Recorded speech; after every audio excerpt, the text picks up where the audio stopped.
Welcome to Wrasslin Raw!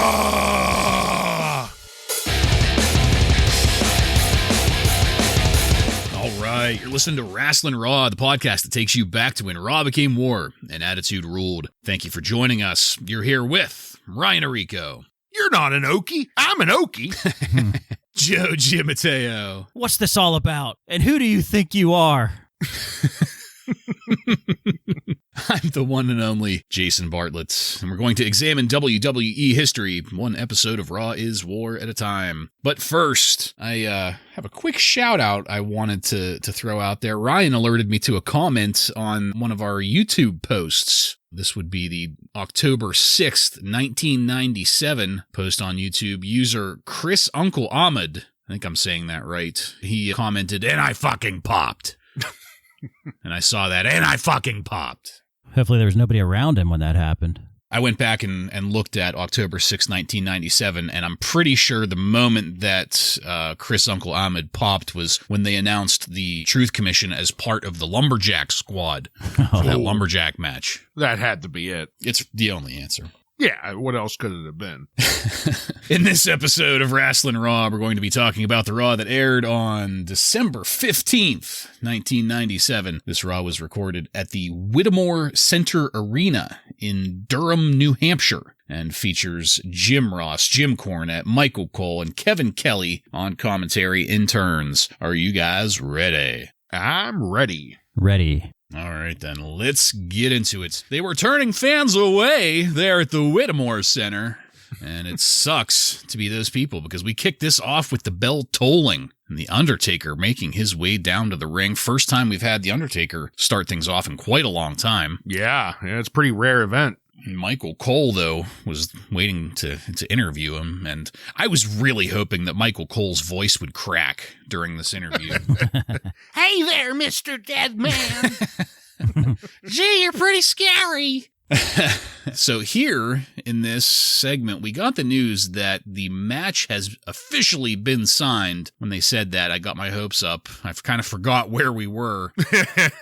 This was not the match I was thinking. Since, let's not forget, The Undertaker has vowed to never fight his brother. This is going to be Undertaker versus Shawn Michaels for the championship at the Royal Rumble, and it's going to be a casket match. Oh no. Taker's bottom line here is that Shawn just can't beat him one-on-one. He's tried and failed. And Taker goes on to say that the only time Taker ever lost a casket match was when there were 10 men there to shove him into that casket. Taker tallies up the members of DX. He says there aren't 10, and Taker doesn't think Shawn has any other friends willing to step up. And I fucking popped.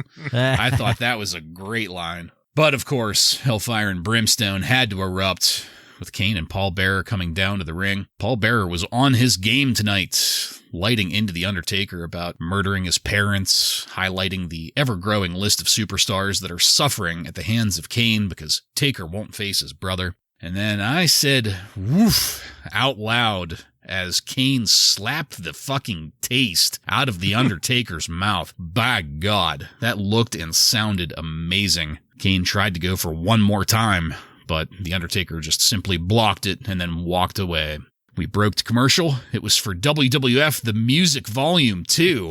Hell yeah. And, I mean, I don't know why, but just that image of Vader pounding it out on some timpanis was just very funny to me. I enjoyed the hell out of that. 1-800-COLLECT-REWIND was after that. That rewound us back to last week when no one was surprised that Jerry Lawler was shit-talking the Japanese and then his annoying son was wearing a mask, which that whole thing is going to take us into the first match, but we will pause it here. So I have to say that I'm honestly kind of confused about Taker in the main event at the Royal Rumble. We've had time now to go with literally anyone else, but at the moment it really feels odd that we're going to rehash The Undertaker versus Shawn when there could have been other ways to get over his program with Kane, because we all know that's what the real subtext here is. We can't forget about Kane, and we won't anytime soon. I don't remember that match, Shawn versus Undertaker at the Royal Rumble, but I'm assuming the caskets is going to come into significant play somehow there. So, Ryan, as our resident asshole for The Undertaker, what did you think about the way that we started Raw tonight?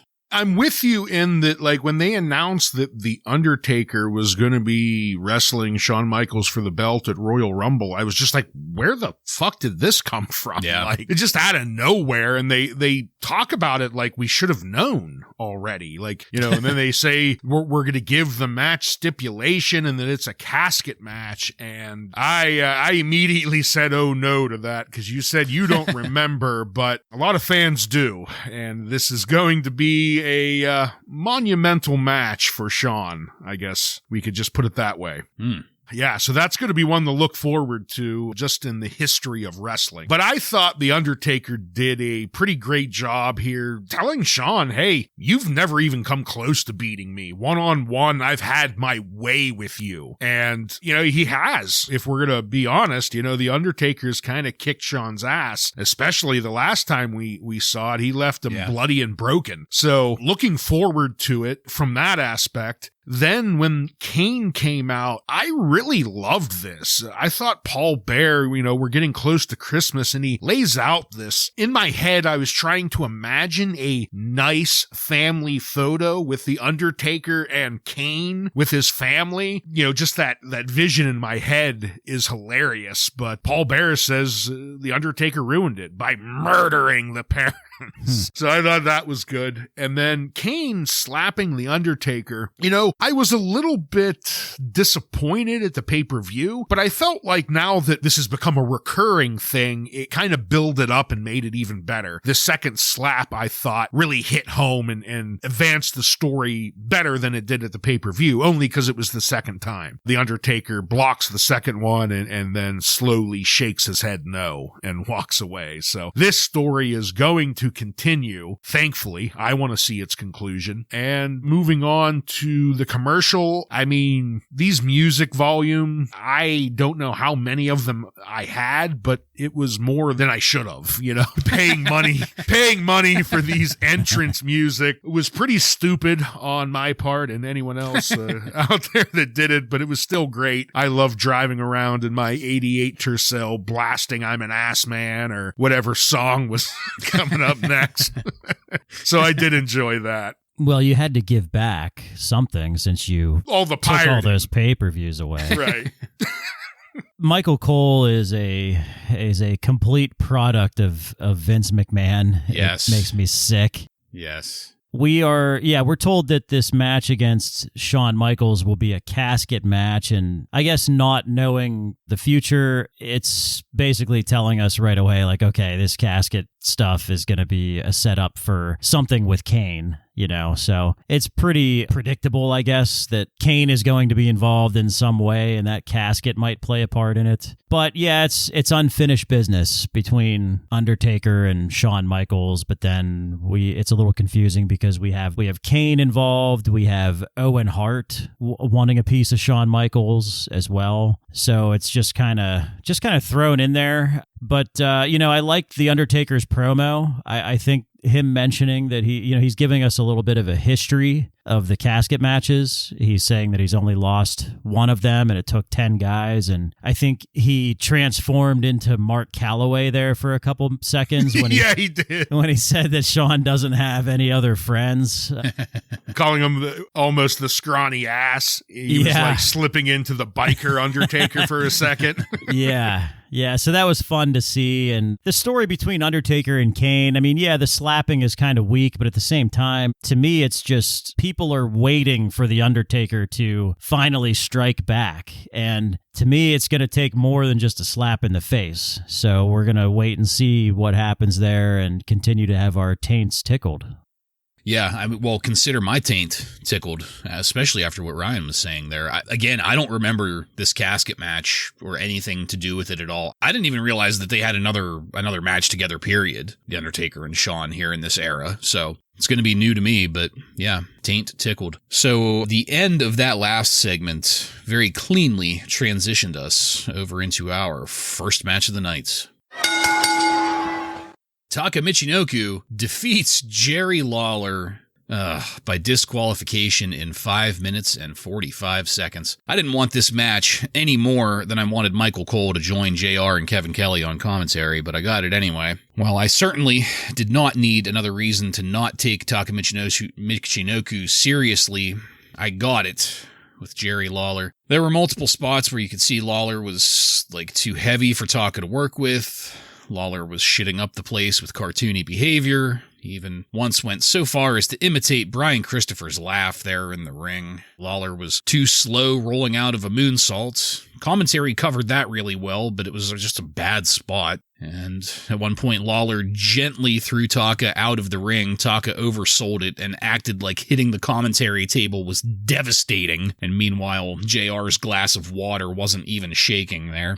Taka did surprise me, though, by getting Lawler up in the Michinoku driver, but Brian Christopher interfered, of course. Commentary couldn't resist the daddy's boy talk, and even Michael Cole, that fucking pencil-necked geek who knows nothing about anything, said that this was a replay of what we got last week, and I couldn't agree more. I would also add that this is a replay of what we got the week before that, and the week before that, and the week before that. Ryan, I thought this was a boring waste of time. What did you think of it? Yeah, sadly, I kind of agree. Right out of the gate, it was very clear that these two guys' styles were not going to mix very well, and it didn't. It was terrible. It kind of hit a peak of suckiness when they both tried to go for a drop kick and they hit each other's feet and fell. Like, so fucking dumb. Devastating. It looked so terrible. The moment that Jerry nailed the pile driver, it's like you could almost see the next events happening. You knew he was going to showboat and not go for the pin immediately. Taka was going to then nail the Michinoku driver, and that was going to cause Jerry's kid to come running out. It was as predictable as last week's match was. Just fucking terrible, predictable, stupid. I don't know, whatever other word you want to attach to it, but wasn't fun to watch. Yeah, I think it's safe to say none of us are hooked by this father-son angle that they're doing here week after week after week. I understand it's kind of being used to give Taka a little bit of a storyline, but it sucks. And Lawler is too old, and to me personally, his in-ring shtick is outdated. Yeah. Oh, yeah. Especially for the direction the company appears to be going. It's even more outdated now. Which will be highlighted a little later by Vince. Yeah. Right. Can't wait to talk about that. Yep, couldn't agree more. What a way to just piss away any kind of goodwill that was generated for the light heavyweight division. The whole father-son thing, that was fine enough for what was a very limited bracket system already. But now that they're past that, they need to figure something out. They can't just keep going back to the well on Lawler and fucking Sonny Boy there, because that's just gonna get old. I never thought I'd be whimsical for Rikishi's giant ass cheeks. But here I am. So LOD, Legion of Doom, they're surprisingly still here. This isn't live, right? No, it's not. And there's more of that later, too. We'll yeah. I was just surprised that they're still fucking here. We went backstage to them, and I guess they're going to be taking on the tag team of D-Generation X later on tonight. Hawk calls DX Michael Bolton, Fabio, and RuPaul. That was good. That was pretty good. After another break, we came back to the Nation of Domination coming out. Farouk, D'Lo, and Kama all looking the part, but Rocky was in jeans and a t-shirt and his fanny pack, pointedly standing out from the group. Rocky immediately started to put himself over, and it was great. But then Farouk started to chime in, and Rocky put his hand up and said, "The champ is talking," and I was instantly erect. God damn. Rock hard. Well, the crowd was too. There was a significant wave of heat that came up whenever The Rock did that to Farouk. It's time for the fans, it seems like, to make a choice between hating Rocky and hating Farouk, and I love that. But I digress. I guess Steve Austin, he stole the Intercontinental belt from The Rock, so I couldn't remember if that happened last week, like right after Austin forfeited the title to The Rock, or when exactly Austin got a hold of the belt. Can one of you guys refresh my memory on that? Yeah, he handed it to him, and then Stunner. Yeah, then The Rock turned his back to him. Then he gave him the stunner. And then, you know, at that point, the belt was just laying in the ring and Stone Cold grabbed it and rolled out. Okay, yeah, the grabbing it and rolling out is what I didn't remember. So anyway, The Rock called out Austin and the glass breaks. The crowd pops, and Farouk was still looking incredulously at Rocky as Austin comes out to the top of the ramp. Austin says that if Rocky pulls up a chair and a monitor, he's going to see where his belt is, but that Rocky's in over his head and then leaves. The Rock gives Stone Cold 1 hour to come up with the belt, and the nation exits the ring. That was followed by a video package of Ken Shamrock talking about being homeless, which apparently gives him attitude. Joseph, we had quite a few updates on various storylines here. We've got LOD taking on DX as a tag team. We've got The Rock and Austin. We've got The Rock and Farouk. And Ken Shamrock's living in a goddamn cardboard box. What did you have on all of this? Yeah, well, starting with the LOD promo, you know, we mentioned, like, what the fuck are they doing here? It's a taped show. It's just, again, like, poor editing, shitty continuity, because Hawk was fucking smeared by Kane last week. He should not be here, but he is because of shitty editing and whoever's putting the show together, but whatever. Rocky and Austin, again, another great segment. It's a setup for something later. Austin is hinting that he has some sort of surprise for us later. So, you know, we're getting into this classic Austin shenanigans. Beer trucks, Zambonis, cement trucks, all that good stuff. Like, he's got some kind of surprise for us later. And I legitimately did not remember what it was. And then when it happens later, I'm like, okay, now it all makes sense. So, you know, that's exciting to see. That's going to keep people tuned in. That is, you know, Steve Austin telling us to stay tuned in, so I will. So this was really good stuff. Yeah, I'm going to start, I guess, a little bit before the Hawk promo. And we learned that to call 1-900 shameless, if you want to learn how D-Generation X almost caused a riot last weekend. And I'm kind of interested in that as to... I have some info for you later. Oh, awesome. When we get to save money, we don't even have to dial 1-900 shameless. Yeah. The promo, the continuity thing was a bit funny, but I thought Hawk did a good job calling him Michael Bolton, Fabio, and RuPaul. I thought that was a pretty good line. The Rock and the Nation, this was pretty great. I mean, not only was the interaction between Stone Cold and The Rock entertaining, The Rock and Farouk, them setting up this secondary story, is just as great, I felt, in this segment. And Bartlett, as you pointed out, the way Farouk just was, I motherfucking The Rock, the rest of that promo, was pretty great. And I wasn't 100% on what surprise Stone Cold was talking about until he gave a little hint and said that The Rock was in over his head. And that was when I went, I remember the segment. So looking forward to talking about that one a little later. Yeah, absolutely. And I'm really excited, Joe, that you have some of this riot news. My taint, it can only be so tickled, and we're reaching maximum capacity here, pal. We're sold out. Chapped. The taint tickling is sold out in Whittemore. It's raw. All right, let's move it along to our next match. Dude Love defeats the Road Dogg with Billy Gunn by pinfall in 4 minutes and 38 seconds. I love that the crowd loves Dude Love. I love it. It warms my heart to see the crowd popping for old Duder there. It's good shit, pal. Billy Gunn, however, he came out doing the "oh, you didn't know" routine, and it was fucking terrible. Hopefully never again. Yeah, we definitely see why the Road Dogg took that over exclusively. Just shut up and flex, Billy. Yeah. Oh, you didn't know? So once things got going, Billy also joined commentary. That made it a 4-man booth. Oh, so rather than engage with Billy Gunn, Michael Cole started rambling off about Stone Cold Steve Austin. I thought that was kind of funny. Everybody likes to ignore people at commentary. But Jim Ross gave us a very forced suggestion that Billy and Road Dogg should call themselves the New Age Outlaws.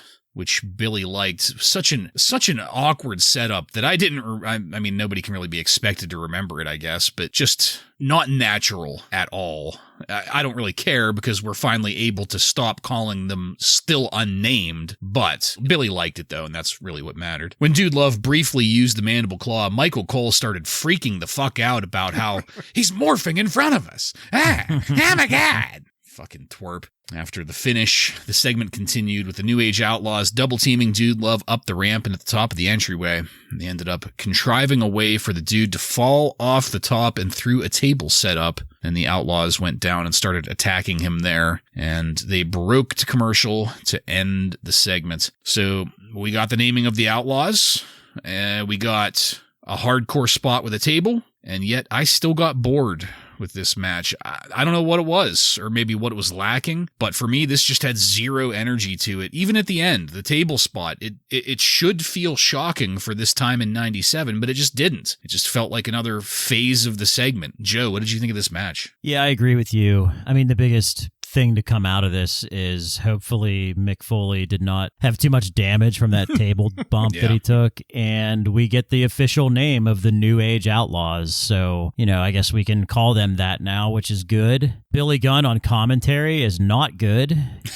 The commentary sounds, I guess it's because it's a taped show, that it almost sounded like Billy Gunn's voice was dubbed in. Like there was just zero rhythm behind it, and like his voice just sounded too clean to me. So it was very strange sounding commentary. I love when Dude Love tunes up the band. I pop every time I see it, and he's not gonna do the sweet chin music when he does it. So it makes it even better. And then having the identity crisis was hilarious. And he takes this bump off this table. This table was like one of those hard plastic tables. It wasn't a work table. It did not look gimmicked at all. And like, he's lucky he didn't have a metal leg go through his body. Like that was a terrible idea. I didn't hate this match, but there were parts of it that I did hate. One thing I hated for sure was Billy Gunn, kind of just in general. Him coming out, doing the mic talk at the beginning, him going to commentary, just kind of anytime he's talking is a bad day. Billy Gunn needs to stay the fuck off the mic. But I thought the wrestling itself was pretty solid, and I really loved Dude Love's identity crisis. I mean, I could have done without Michael Cole hitting us over the head with it, like we didn't understand what was happening. If you could have just let the acting do the storytelling in the ring, it would have been a lot better. It's so unbelievable. It is unbelievable. But I thought Mick did a pretty good and convincing job of that. I thought that was entertaining. Another thing that stuck out to me as just a little bit odd was the Road Dogg at one point does the worm. And and I'm like, well, there's going to be another superstar that picks that up and uses it pretty exclusively, but kind of funny to see the Road Dogg pull that out here. The stuff at the end, for me, it worked. I thought them tossing Mankind off the top of the ramp, it was a spectacle. And then him going through that completely ungimmick, well, not through it, bouncing off of it, and then onto the concrete.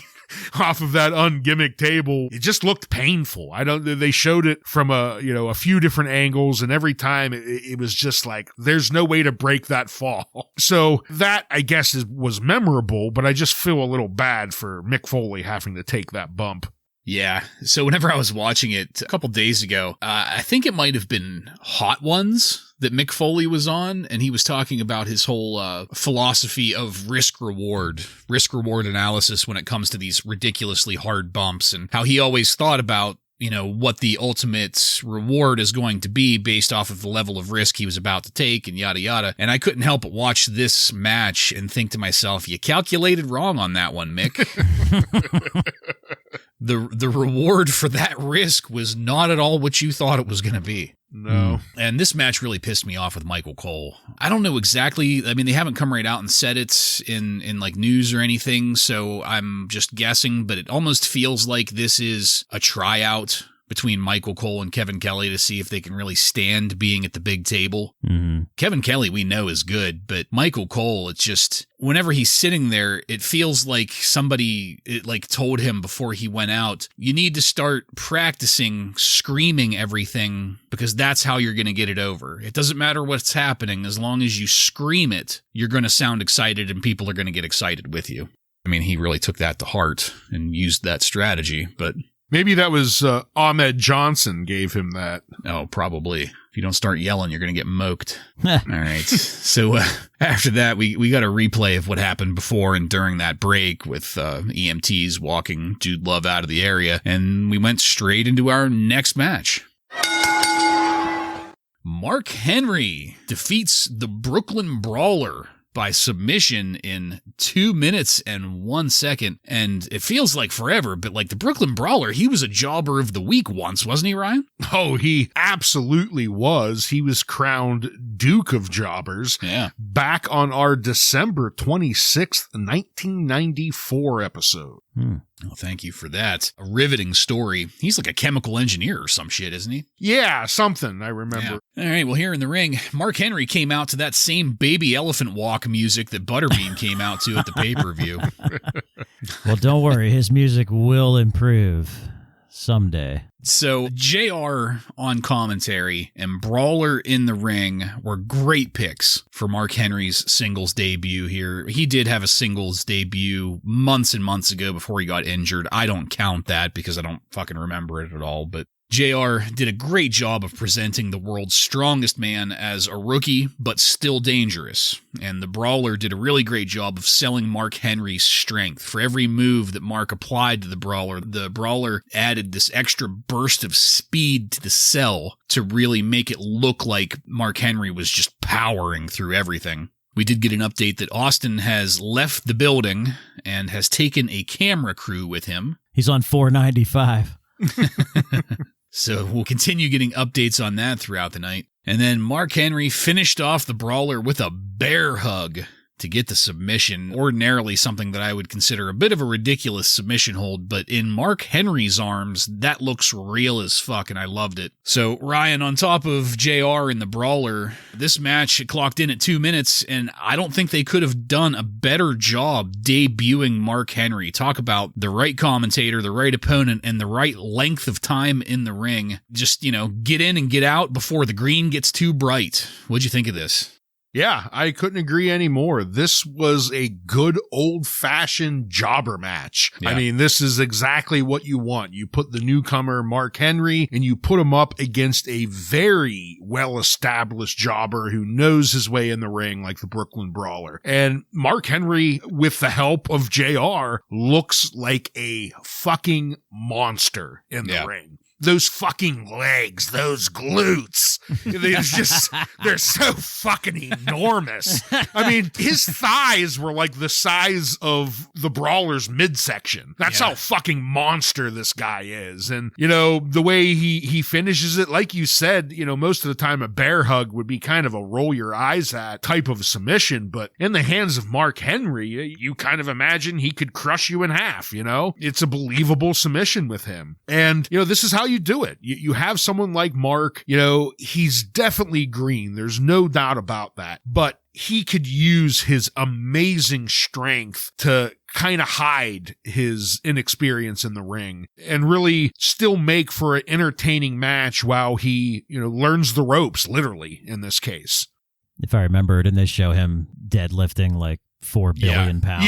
In the world. It was a world record deadlift they showed. Yeah. Right. So that's good. That's good to help put him over even more. Yeah, this is post-Hart Dungeon Mark Henry now. Remember, he went to the dungeon to train with Brett and the Hart family. So, yeah, it's nice to see a new and improved Mark Henry. This is just a jobber match, but yeah, definitely looking forward to his matches in the future. And Mark Henry is the one guy that will give a pass to use a bear hug finish.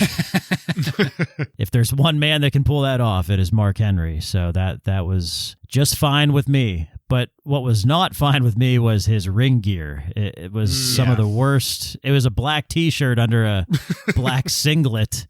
I mean, he looked like the jobber here. So Yeah. but he didn't work like it. So it's fine. That's the only thing they could find out back to fit him. Yeah, right. The only man where it's believable to work a bear hug, and the only man where it's believable to impregnate an 80-year-old woman with a hand. I can't wait. Chocolate. I cannot wait. All right. It's so bizarre. Let's move it along. We got a brief review of Owen Hart's return to the WWF, and I couldn't help but wonder, even if he were to lose, and he would have to, I'm fully practical about that fact, wouldn't Owen Hart be the better opponent for Shawn Michaels and the title at the Royal Rumble? I mean, I don't know. I'm hoping that I'm maybe just missing something or whatever, but anyway. I have a couple theories on that. When it's my turn, I will share them with you. Well, good. I'm glad you're not making me wait, because my taint cannot Your taint will be handle fine. anymore. We did then get a replay of Shawn Michaels' Nugget segment last week. And so I'm not sure if this is just me reading into things or what, but it really feels like the Nugget thing was a mistake. Any chance we could have had to take Owen seriously, it's going to come back to Nugget, and then it's going to finally settle on Nugget, because that's the stupid kind of shit that Vince loves. And, I really got to thinking about it, and Owen Hart in this scenario, we can't really forget that this is Bret Hart's brother we're talking about, somebody that walked out and had to be coaxed into coming back when the rest of the family didn't. But also, and I know we try not to look too far ahead, Owen's going to get relegated to the mid-card literally for the rest of his life. I wanted to see this resurgence of Owen Hart as a positive, but I'm having a hard time seeing it in this moment right here because of the Nugget stuff. Like I said, that became too big of a shadow over his head, as if being Bret Hart's fucking brother wasn't already big enough. As we learned last week, though, he did at least get to hit the pay window. He did, and nobody can fault him for that. So anyway, that review of the Owen Hart situation, that's what closed out the first hour of Raw. And the second hour kicked off with Vince McMahon coming down to the ring. Vince McMahon orders Owen Hart to come out, and Owen does show up, coming in through the crowd, sporting a new goatee and some kind of golden boots. I don't know what the deal there was, but the crowd did get an Owen chant going, and that almost brought a tear to my eye. Owen lights Vince up with some censored language. I believe there were a couple goddams and a bullshit in there at least. Owen briefly touched on Bret and Davey and the Anvil, but only as a way to move on, highlighting how hard he's worked and refusing to be run out of the WWF by Shawn Michaels, who, after being brought up in reference to Shawn Michaels, Vince just couldn't help himself. You're talking about the icon, the showstopper, the hottest piece of ass in North America. But Owen continued to light it up and ended up finishing with Shawn, saying that Shawn's going to get it next. Vince called in some of the local law enforcement then to remove Owen, but that didn't happen before Owen got his hands on Vince's lapels, giving him a little shake before then leaving to another crowd chant of Owen. We broke to commercial, came back to something significantly less interesting, the current situation with Sable, Mark Marrow, and Sal Sincere, a.k.a. Tom Brandy. Of course, we got a replay of that hard camera view of Sable's unnaturally disproportionate figure from last week. And that's all the setup that we're going to get for the next segment, but we're going to pause it here. So this was probably the best Owen Hart promo I've ever seen since we've been watching this, at least. I loved it. This was really, really great to hear Owen, first of all, cutting a serious promo as a singles competitor and not as, the second banana in an ongoing storyline like he was for so long with so many other people. It was great to hear Owen attempting to take over as a main event guy, even though it probably won't work out that well. So, Ryan, what did you think of Owen Hart's official return to our screens as what appears to be a babyface here? I enjoyed Owen's interview or promo here. I also really liked at the beginning when Vince started ripping into Owen because him coming in through the crowd put the crowd at risk somehow. I wasn't real sure how he was trying to shoehorn that in, but Jim Cornette then calls him Fire Marshal Bill with all of his safety talk, bringing in last week where he was berating Stone Cold for putting the fans at risk. So that seems to be the shtick that Vince is on right now. But he orders Owen to come out. He does. And yeah, Owen lays down, as you stated, probably the best promo we've gotten out of him, at least in the near future here. We haven't heard anything like this from him in quite a while. I really liked when Vince asked him, is this all about the title? Do you want the heavyweight championship? And he comes back like, Vince, are you stupid? No, this is personal. Like, you just screwed over my brother and this guy helped you. I mean, come on, everyone knows why I'm at his throat here. So I thought that was kind of funny for Owen to point that out. And then he ends it pretty well too, going off Shawn Michaels' nugget comment. He says it's time for this little nugget to finish it, and he got a pop out of the crowd. So I think Owen does a really good job here, but again, as you stated, unfortunately, knowing the future, it's not going to really pan out all that much, but I enjoyed what I saw here. Yeah, I mentioned after the pay-per-view that this is going to be a missed opportunity. And this segment kind of sealed the deal for me because Owen Hart did a fantastic job in this segment, and the crowd is really behind him. They could have done something with this long term. I mean, they almost have an additional Stone Cold Steve Austin type character with Owen right now. Yeah. Just way smaller level, but still, the WWF is they've always tried to take advantage of real life situations, and sometimes they hit it out of the park, and sometimes they just completely whiff, and they whiffed on this. I have a couple theories, not based on anything I read or anything, just I think a couple things here. Number one, Shawn Michaels maybe had Vince's ear and didn't want to work with Owen. And then Vince just probably never saw Owen as a main event guy. I know that when he worked with Brett was the one lobbying to get Owen, in that main event picture with his brother. So I don't know. I think maybe between those two things, that's what kind of caused this to just kind of peter out. So yeah, big time missed opportunity here because they could have really done something with this, and they just didn't. Yeah, if only. I mean, that's pretty much it. What could have been. It could have lasted another 4 minutes and we wouldn't have gotten our next match. Tom Brady defeats the Sultan with the Iron Sheik by pinfall in 3 minutes and 51 seconds. I can't believe we've still got the Sultan here. My God. We did get another update. I guess Steve Austin is on a bridge somewhere with that camera crew. Further updates as they come in. I did enjoy hearing Sheiky Baby yelling something about that jabroni up in the ring, so that was pretty cool. And I couldn't tell you how the match finished. My litter box, I mean, it really needed a scooping. Yeah. But when I came back from doing that, Mark Marrow was in the ring beating on Tom Brady or Sal Sincere or whoever the fuck this jobber is today. And I just more or less continued to be tuned out. And that's where it ended. Joe, what did I miss? I have nothing to add to that. This was complete garbage. And who the fuck even knew the Sultan was still here? And we obviously do what we do best, and we pretend Sal Sincere never happened. Yeah. Yeah, I mean, that's how I'm going to start. It was hilarious seeing Tom Brady come out to that name after he was outed last week as Sal Sincere, the jobber. So now he just is going to go by his regular name. JR's going to call him the big Italian stallion a few times. And I don't know why, because the match was not on the level of anyone being deemed a stallion. I will put it that way. Well, he probably called him that because it looked like he had like 5 gallons of olive oil on his body.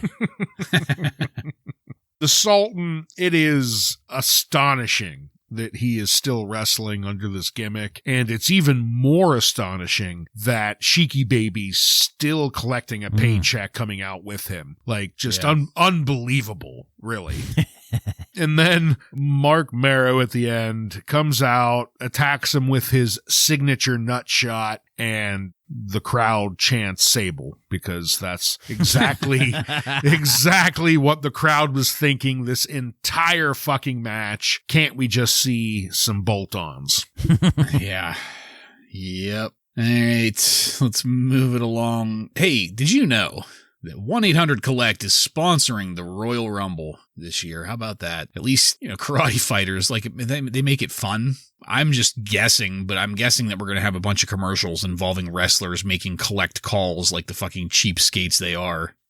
But it also, like, whenever I was doing my notes, it dawned on me that a portion of our younger audience might not even know what collect calls are. That's true. So, I mean, if it comes up, if you're younger and you have no idea what a collect call is, by all means, email us, make a comment somewhere, get a hold of us. We will be happy to explain it. We're not going to do it here, but let us know and we'll be happy to enlighten you. But do you remember that hour that The Rock, the ultimatum that The Rock gave Steve Austin earlier? That hour is up, and the Nation of Domination, with The Rock in the lead, came back out to the ring. While they were walking, we got a video package of the various ways Stone Cold has been making life miserable for the people around him, including multiple replays of Vince McMahon in the single worst stunner cell of all time.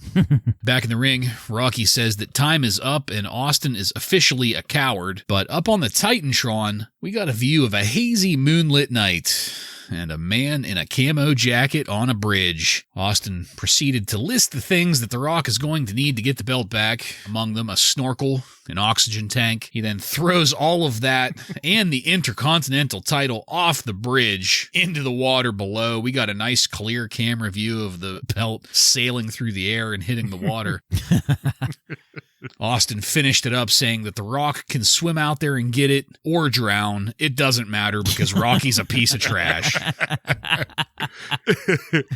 The Nation were left in the ring to argue amongst themselves, with Farouk excluded there. He continued to just kind of stand apart and observe while we broke the commercial. The commercial was for next week's Raw. I guess it's going to be a special Christmas Seasons Beatings episode. I'm keeping my fingers crossed for Santa Claus on that one.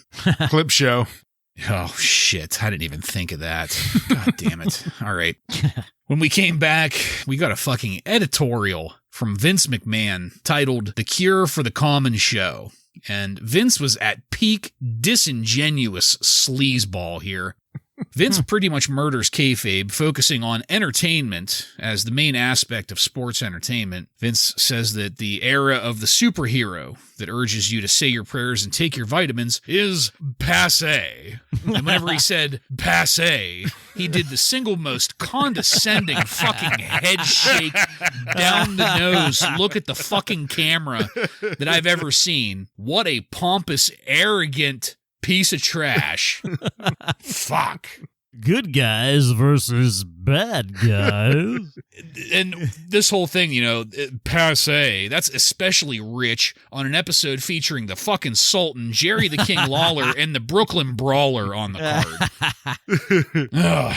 Vince says Raw is going to be for adults, superstars, and the other morning shows are going to remain for the kids. So that's actually good. I like that as a strategy because we don't fucking watch superstars. Keep it over there. Thank you. The kiddie pool. Yes. The kiddie pool. That's exactly what it is. Vince finishes it up by saying that Raw is the cure for the common show as we transition to a gang of rapping Latinos in cartoonishly overdone clothing. Motherfuck. So there was a lot to talk about in this segment. Austin throwing the belt off the bridge. That's something I distinctly remember watching live. But oddly enough, I don't remember this tone-deaf and poorly timed ironic op-ed from Vince McMahon being in the same episode. I remember this thing with Vince, but I don't remember it following Austin throwing the belt off the bridge. So, Joe, I've been looking forward to hearing your thoughts on this segment first. What did you got on it? Well, I think these two segments should have been flipped. I think Vince's shitty, condescending commercial, whatever the fuck you want to call it, should have been before The Rock and Austin's segment. But the Rock and Austin thing, I mean, again, this is another classic moment from this feud that everybody remembers. One of my favorite parts about this was when Austin tosses a pager into the river. Yeah. And The Rock is looking at his waist for his missing pager. I was like, man, that is fucking beautiful. So that whole segment was amazing. You know, I thought about this a while ago. So Stone Cold Steve Austin is on the road to WrestleMania, basically. He's being built up for, you know, going against Shawn Michaels. And I was wondering, I thought, how did he lose the Intercontinental belt? And this reminded me that this was how he lost it. So this was beautiful to watch. The Stone Cold thing with The Rock, as you said, very, very memorable segment here.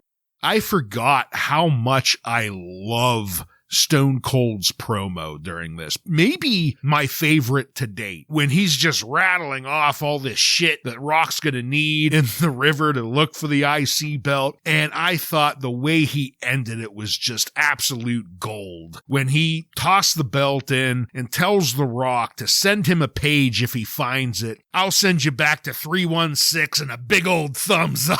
The way he said that was just so fuck you. I loved it. Just an absolutely fantastic promo. And like I said, my favorite to date out of him. I loved it. Vince McMahon, this commercial, again, very memorable. You know, this is something you'll see in documentaries anytime they're talking about the transition to the Attitude Era. And, you know, this was basically a commercial putting the fans on notice. We are changing. You know, the Attitude Era is coming. But I laughed my ass off when Vince says, we borrow concepts from soap operas, cartoons, and even Jerry Springer.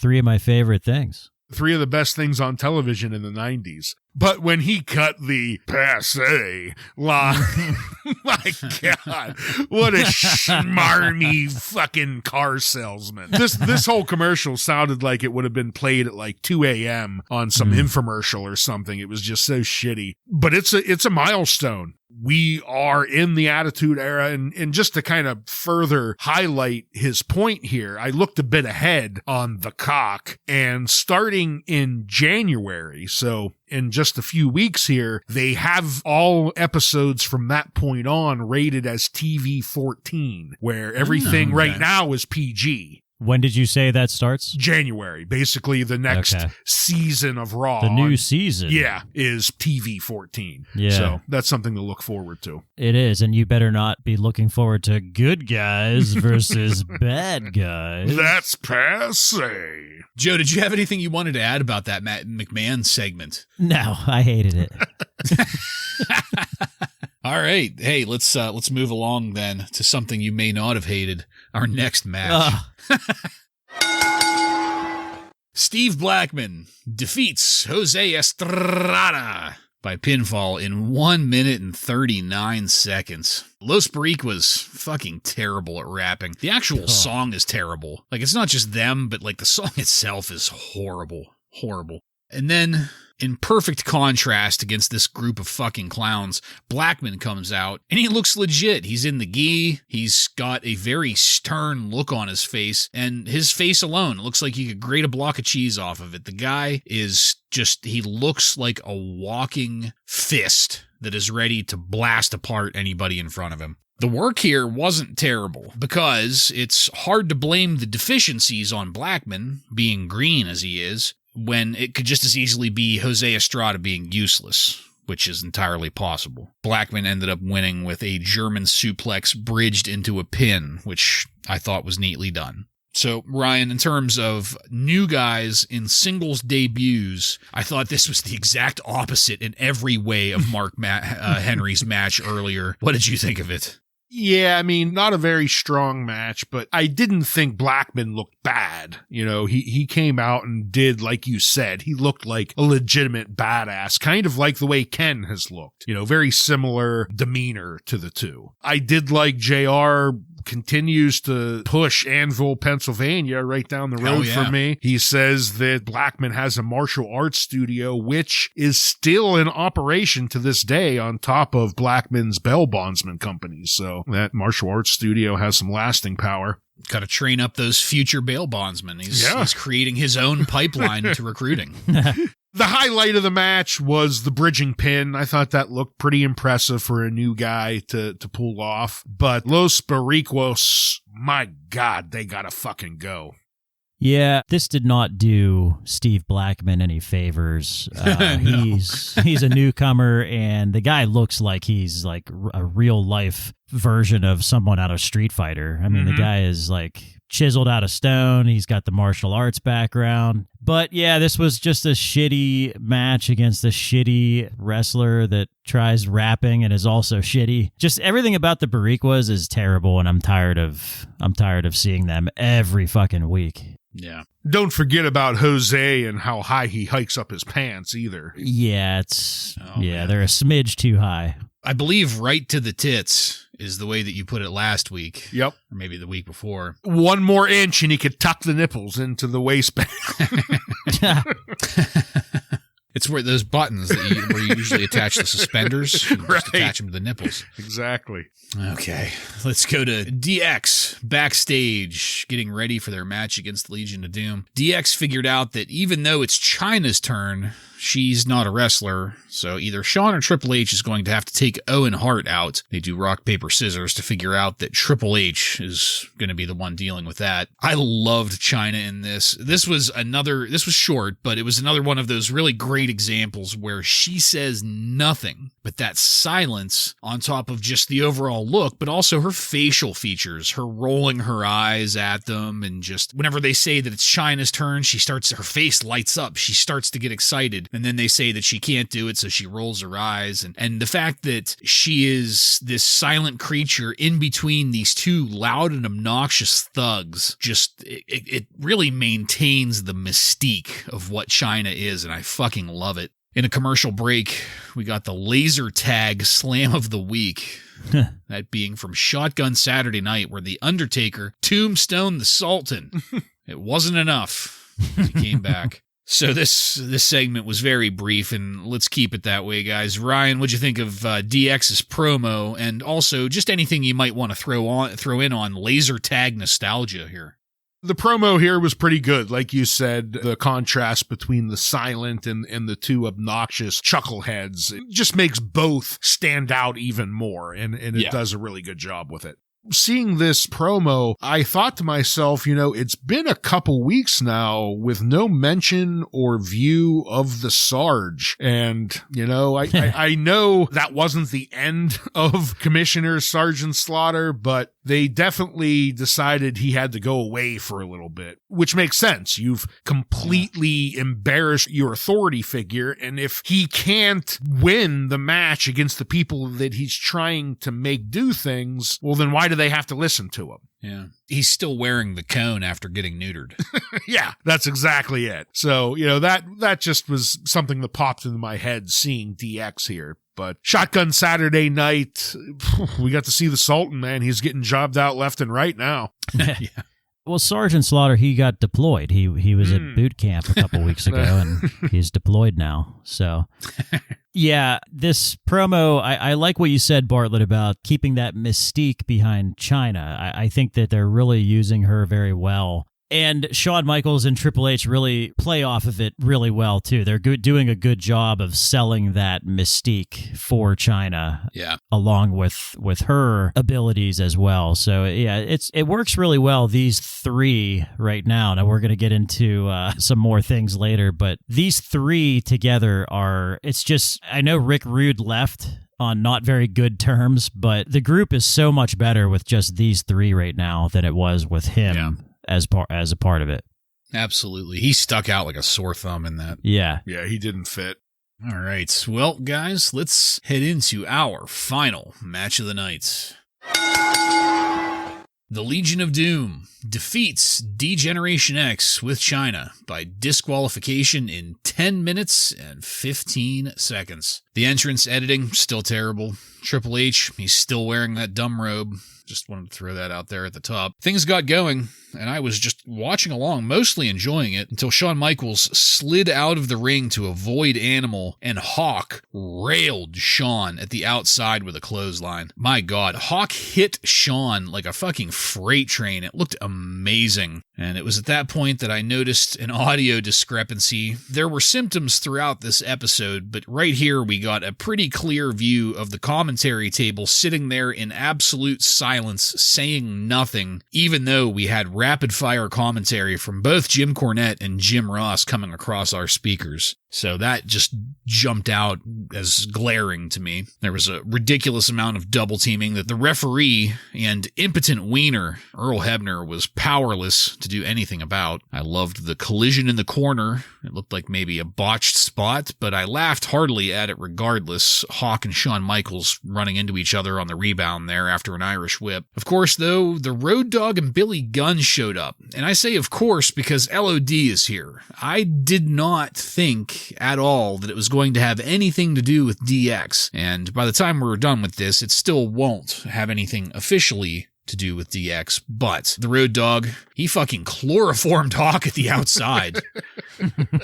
Out of nowhere with the chloroform, leaving Animal alone in the ring, getting double-teamed. Chyna came in for the nut punch, and the nut punch is what got the disqualification. Not all of that other disqualifying shit that was going on. Not using chloroform on an opponent. Right.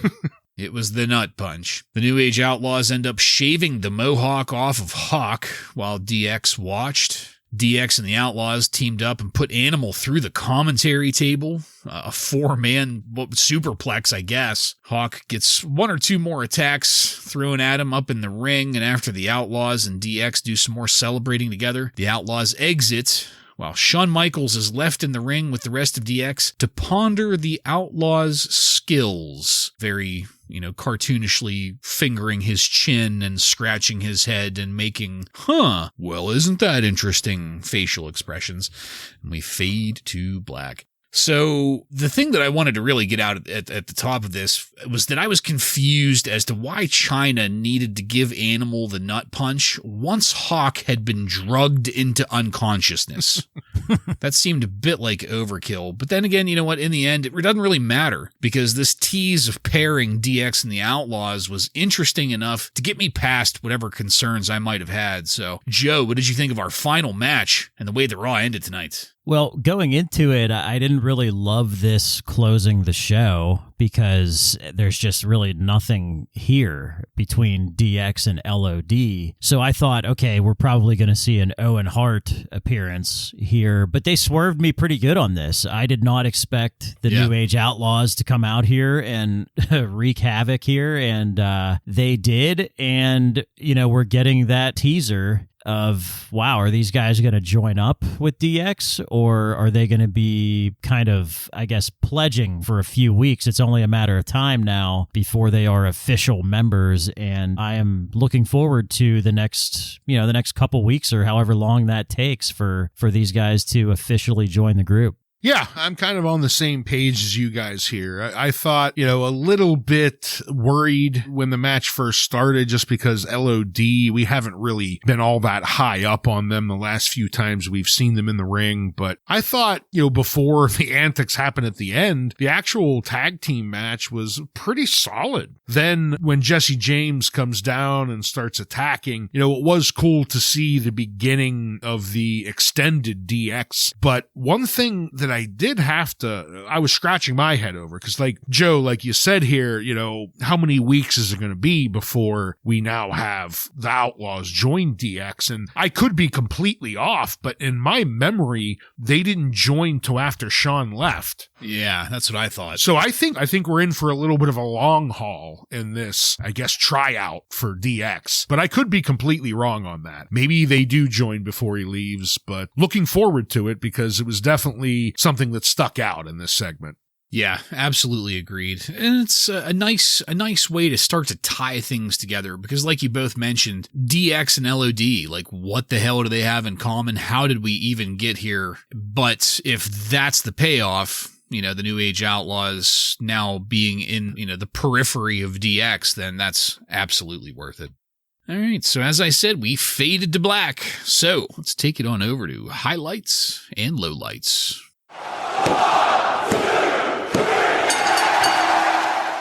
Ryan, why don't you take that first? So my highlight, it has to be Stone Cold's promo and him throwing the IC belt into the river off the bridge. Just everything about that, I'm giving it the big old thumbs up. Low light, it's got to be Taka versus the King. I'm sorry, Taka. I'm completely over your matches. Yeah, the highlight for me, it's easy to say the Austin throwing the belt into the river, but I also want to mention the return of Mark Henry. I think it was nice to see him back. Yeah. My low light is Vince's stupid fucking commercial, whatever you want to call it. I'm tired of Vince McMahon. I want to see Mr. McMahon only from this point forward, and this was too much Vince for me. Well, pal, that opinion is very passé. You can't see it. You can't see it, but I'm looking down my nose and shaking my head at you. My lowlights, I went with Jerry Lawler versus Taka Michinoku. Ryan, you put it best. You know, if this is the kids' material, it needs to stay over in the fucking kiddie pool. Highlights, I am once again in the 32% or whatever the hell that is. I'm differing from you guys here. 18%er. Yeah, 18, 11, 18. 32, it doesn't matter. I'm an 18%er. Because Owen Hart's promo was my highlight. It's the best promo Owen has ever delivered, you know. I enjoyed the hell out of Austin's stuff, but Austin is constantly giving us good stuff, and this was something very fresh for Owen, so I especially loved it. Joseph, I don't suppose you have any contemporary wrestling news from on and around December 15th, 1997 for us, do you? I certainly do. You were watching WCW Monday Nitro on December 15th, 1997. You would have seen that Bret Hart made his WCW debut on that night. He was announced as the guest referee for the Eric Bischoff versus Larry Sabisco match. Jesus. At God. December's Starrcade event. What a wonderful way to use your new acquisition. Jesus Christ. Straight to the top of the card. Well, here's what they're doing. They're using the angle that Bret knows what it's like to get screwed over by a referee. So he's going to be the referee for this match and make sure there's no funny business. Okay. Right? Pathetic. How passe. There is a lengthy article from Dave Meltzer in The Observer about the attitude direction that the WWF is taking. He also noted that next week's Raw was already taped, and we are in for a nice surprise there when it comes to Too Hot for TV. Ooh. So stay tuned. He also mentioned that during recent house shows and tours that the goal is to put Sable in as little clothing as possible, which is getting bigger crowd pops than The Undertaker. Stone Cold Steve Austin has a history, a little history of that doesn't work for me, brother. I don't know if you've heard those stories of him walking out on the company. Well, this may have been his first that doesn't work for me, brother situation. The original plan for Austin was to have him lose the Intercontinental title to The Rock at the December 7th pay-per-view, but Austin balked at that idea, and he instead wanted to further his anti-establishment gimmick. So it was Steve Austin who said, I just want to drop the title to The Rock, I guess. And as best as Dave Meltzer can tell, there was no heat regarding what ended up happening. Yeah. I mean, it say what you will, but it worked. Yeah, that was the better decision there. Yeah. If he's on the road to the bigger title, I think it could maybe hurt him if he lost The Rock. Yeah, exactly. So, makes sense. Yeah. Well, there's some other things going here with some bad behavior from Mr. Shawn Michaels. We know that, I know it's hard to believe, but this is the most unhinged time period for Shawn Michaels in his career, and it is ramping up. There was a show on December 14th in Memphis, and a show on the next night in Little Rock. And in Memphis, the scheduled main event was Jerry Lawler and Jeff Jarrett versus Shawn Michaels and Triple H. It was a tag match, and it never took place. Shawn Michaels and Triple H got pelted with so much trash during their entrance that they decided to walk out. Dude Love tried saving it by getting fans to chant HBK, but that did not work. Jerry Lawler then, with the event being in Memphis, Jerry Lawler attempted to apologize, which resulted in the crowd pelting him with trash. Wow. In Little Rock the next night, Dave Meltzer said that was actually worse because the same thing happened, but the result was the fans started throwing chairs and whiskey bottles and other heavy items into the ring. Wow. And that the situation got so bad that the police had to spray the building with tear gas to get the people out of there. Well, I'm glad I didn't have to dial 1-900-SHAMELESS to get that info. Thank you. Yeah.